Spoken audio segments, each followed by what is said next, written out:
আজ আমরা যে প্রফিট লস থেকে যে টাইপটা বারে বারে আমাদের প্রতিটা পরীক্ষাতেই চলে আসে, আরআরবি সহ বিভিন্ন পরীক্ষায়, তা এই টাইপের অঙ্কটা কিভাবে সহজে করা যেতে পারে সেটা আমরা দেখব।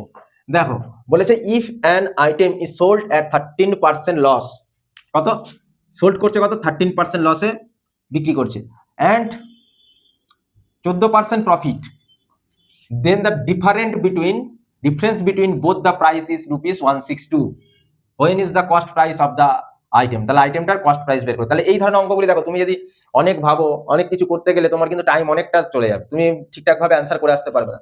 তাই এখানে যে কনসেপ্টটা বলছি, এই ধরনের অঙ্কগুলি তুমি কিভাবে সহজে করবে সেটা তোমরা দেখো। দেখো, কোনো অঙ্কে যদি প্রফিট আর লস এই দুটো বলে দেয় পার্সেন্টেজ দিয়ে, তাহলে অলওয়েজ আমরা প্লাস করব, ঠিক আছে। আর যদি প্রফিট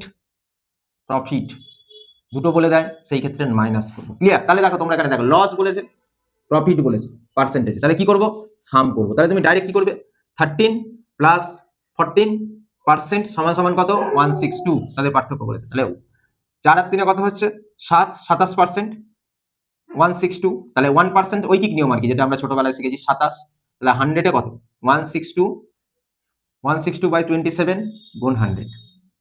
তাহলে তুমি এটা ছোট ছোট করে কাটবে।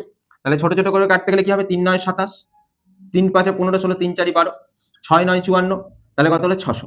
দেখো, সুন্দর হয়ে গেল। তাহলে আমাদের অ্যান্সারটা কি হবে, 600 টাকা। ক্লিয়ার?